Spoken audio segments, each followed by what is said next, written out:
Welcome to the Learning Engagement video series. I'm Tim O'Neill, a school instructional specialist with Cobb County Schools, and today we'll be looking at strategies we can implement to build positive teacher-student relationships. We know that students need a positive learning environment full of mutual respect. We also know an effective teacher establishes a climate of community that fosters the teacher-student relationships necessary for meaningful learning to occur. We can be intentional about creating opportunities to develop significant relationships with our students in order to maximize learning engagement and ultimately student achievement.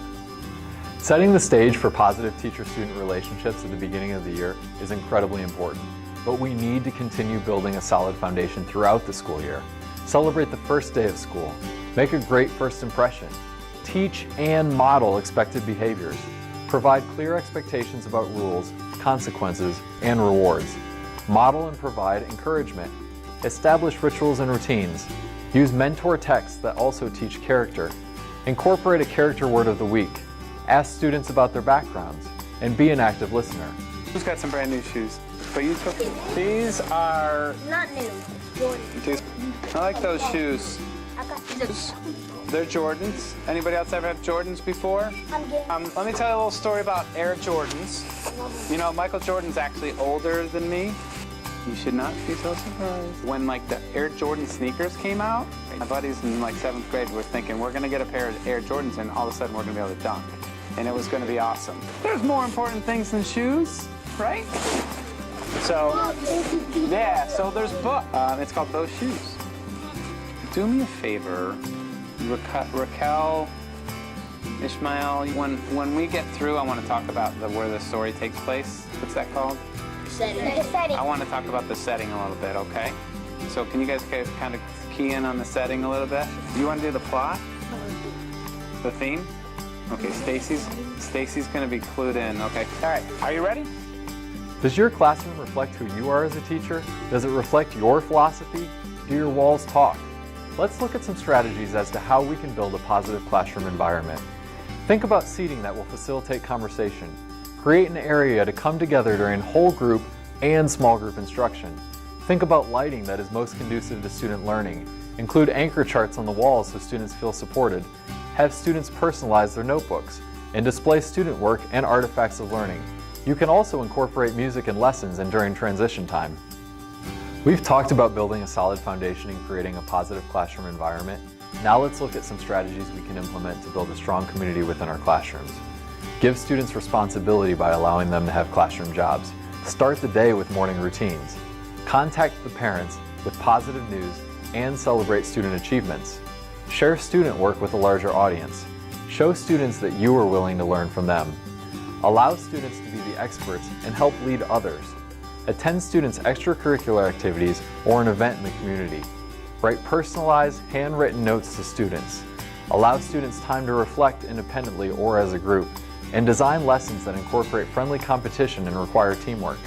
Now that we've discussed multiple strategies, let's take a closer look at these three.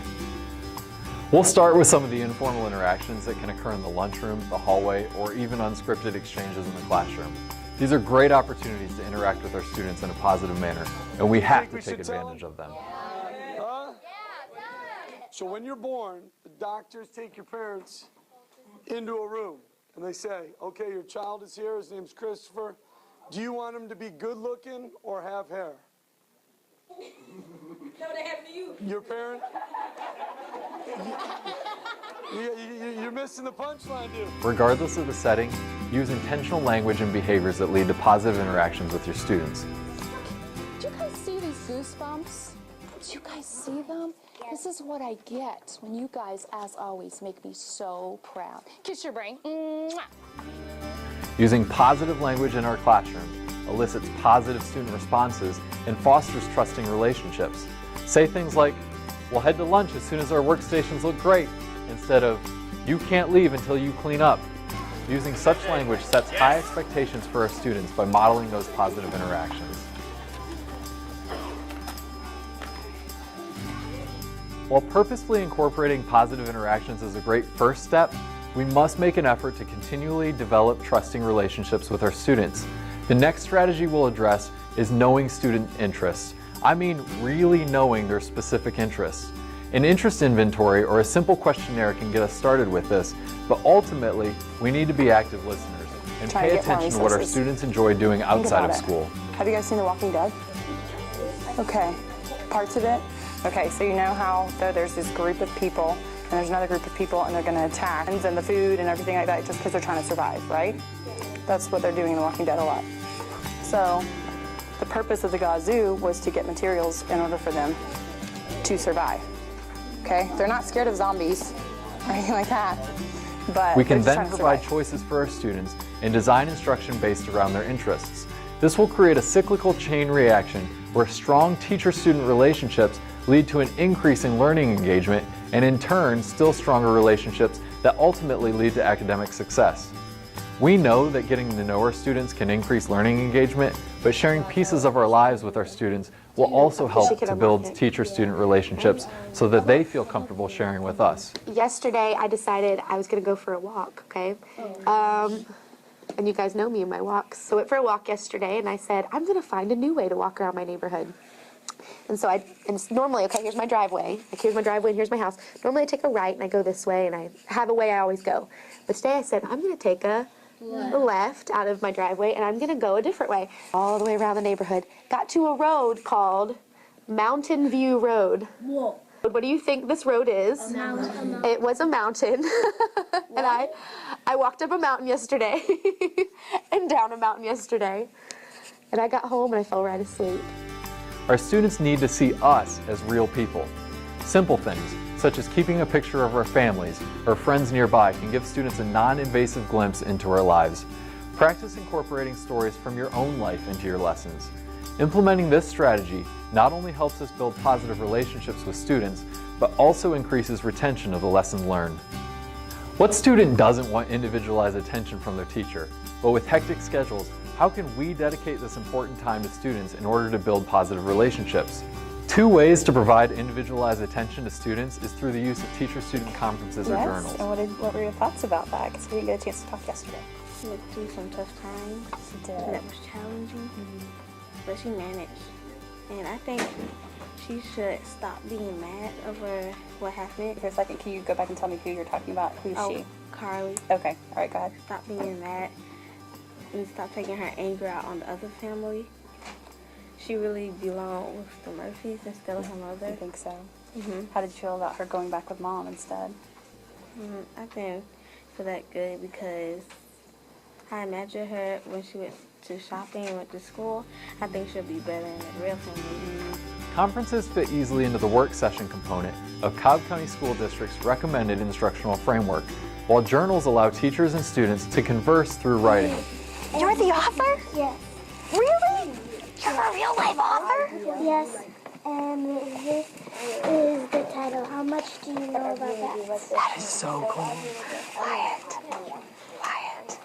I am reading, I am writing, I'm not talking, walking, distracting. Thank you, buddy.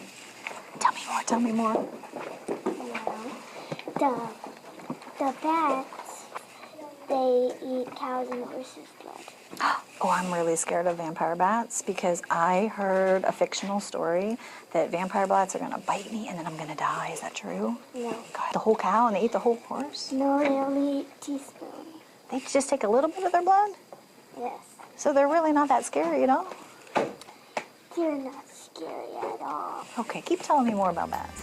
Both of these strategies afford us opportunities to connect with students while holding deep, content-driven conversations that allow us to individualize support for students. They were not, the purpose of the Gazoo was not rating against non-Muslim. That was what changed.